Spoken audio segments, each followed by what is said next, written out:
Les enjeux internationaux, Thierry Garcin. Et aujourd'hui, Thierry Garcin, vous nous parlez de l'Algérie et vous posez la question avec votre invité Feriel Fattès, peut-on prévoir l'après-Bouteflika ? Voilà, Feriel Fattès, politologue, Université de Poitiers. Le temps de rappeler que lundi dernier, d'ailleurs, nous avions parlé du Maroc et de la façon dont le pays pouvait sortir de l'impasse politique. Et l'invité était Mohamed Tauzi, donc on peut l'écouter facilement sur franceculture.fr. Feriel Fattès, bonjour. Bonjour. Alors, la longévité politique du président Bouteflika, au pouvoir depuis 1999, sauf erreur. Le fait qu'il soit en mauvaise santé depuis longtemps, cela amène évidemment à réfléchir sur la période de transition. On imagine que tout le monde s'y est préparé, mais en ces circonstances, souvent, ça ne se passe pas toujours comme prévu. Alors l'armée est évidemment la première concernée. On va parler du rôle aussi du parti, des différents dirigeants, du paysage partisan en règle générale, des opinions publiques peut-être, des incidences de la crise économique très importante à cause de la forte baisse des revenus pétroliers depuis 2014. Et puis, un temps de questions à poser. Une première question. Vous me le rappeliez à l'instant, le président Bouteflika devait rencontrer à Alger la chancelière allemande il y a quelques semaines. Et au dernier moment, ça ne s'est pas fait. Oui, ça a été annulé officiellement pour cause de bronchite chronique et aiguë du président. Et à la suite de cette annulation, une rumeur a fortement circulé, aussi bien en Algérie qu'à l'international, selon laquelle il serait mort. Ce qui a obligé les autorités à le présenter presque un mois après, à la télévision algérienne, et où on a vu, au cours d'une audience qu'il a accordée au ministre chargé des affaires du Maghreb et de l'Afrique et du monde arabe, un homme extrêmement diminué par rapport à ses précédentes apparitions télévisées, qui sont toujours très contrôlées, bien entendu. Et on peut lire ce moment de télévision destiné à l'opinion nationale d'abord, bien sûr, et à l'opinion internationale de cette manière. Premièrement, on voit bien que c'est un homme qui ne peut pas gouverner. Et en deuxième message, on va comprendre que finalement, l'Algérie est gouvernée malgré tout. On ne sait pas trop comment, mais les institutions continuent à fonctionner. Et au premier plan, le Premier ministre qui est la voix du président.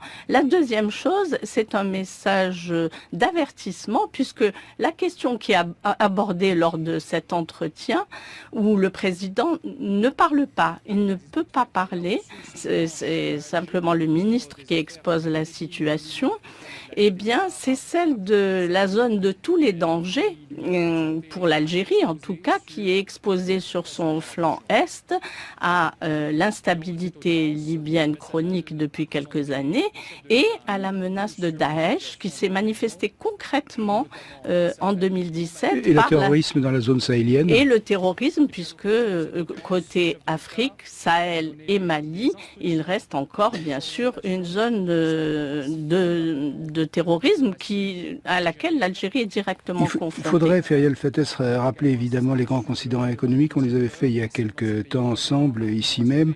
On n'a pas le temps, mais les aspects sociaux, c'est important, parce qu'il y a des mesures d'austérité depuis fin 2015. Comment est-ce qu'elles touchent la population ? Alors, directement, parce que les mesures qui avaient été prises en 2016, dont on avait parlé effectivement lors de la dernière émission sur l'Algérie, ont été accentuées par la loi des finances 2017, c'est-à-dire que de nombreuses taxes sont imposées sur des produits qui jusque-là bénéficiaient plutôt de subventions, de consommation. Notamment, je crois. Ça, voilà, l'essence qui va impacter le prix des transports, les prix de produits de première nécessité, et ça s'est traduit bien sûr immédiatement par une inflation en 2016 qui est de plus 8%. Jusque-là, l'inflation était contrôlée par le jeu des subventions, par le jeu du contrôle économique.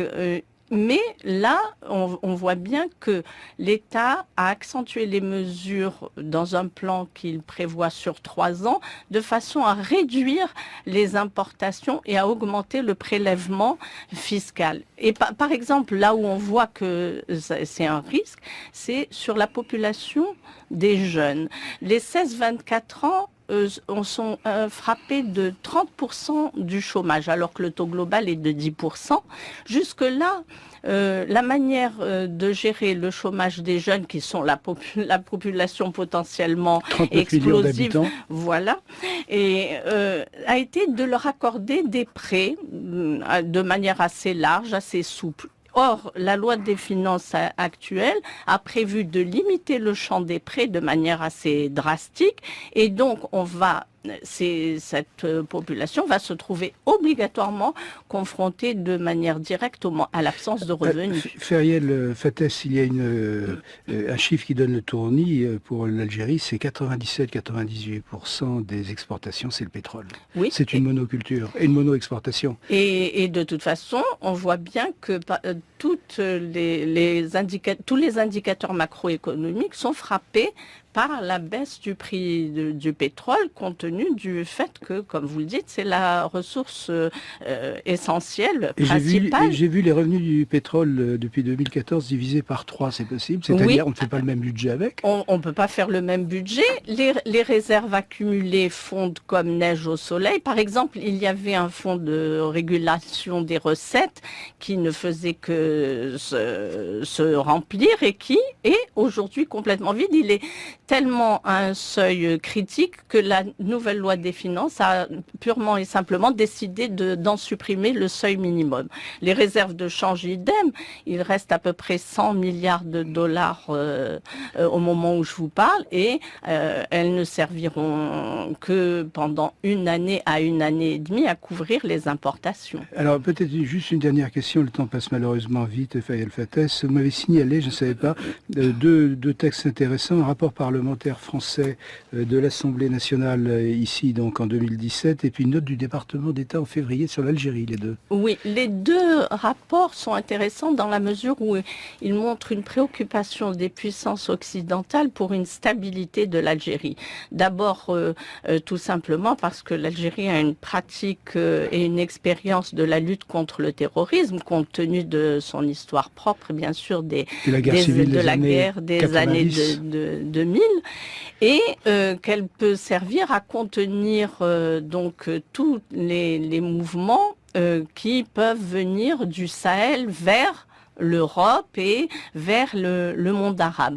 Or, actuellement, avec les revers subis par Daesh en Syrie et en Libye, il importe plus que en Syrie et en Irak, il importe plus que jamais que l'Algérie soit stable et solide, et pas seulement pour fournir du renseignement, mais pour éviter que toute la région ne bascule dans un chaos dont on a les signes et même pour évidents. Le Maroc, même si la frontière est fermée, il faut dire terrestre.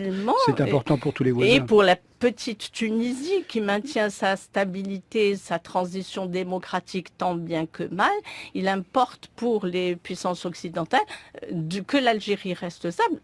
Sans parler du problème des migrants, parce qu'il ne s'agirait pas des migrants algériens, mais plus des migrants africains, dans la mesure où l'Algérie est une zone de transit des Africains vers l'Europe. Et donc, de ce point de vue-là, on sent bien qu'il y a une préoccupation des puissances pour une stabilité politique de l'Algérie, qui fait qu'on va être indulgent sur tous les processus politiques, en particulier, par exemple, là, il y a une perspective d'élection législative en mai 2017, et on sait très bien qu'elles ne vont pas changer radicalement le système politique algérien. Donc on aurait pu parler, mais ça c'est un peu ma faute, beaucoup plus de l'armée comme institution, ce sera pour la prochaine fois.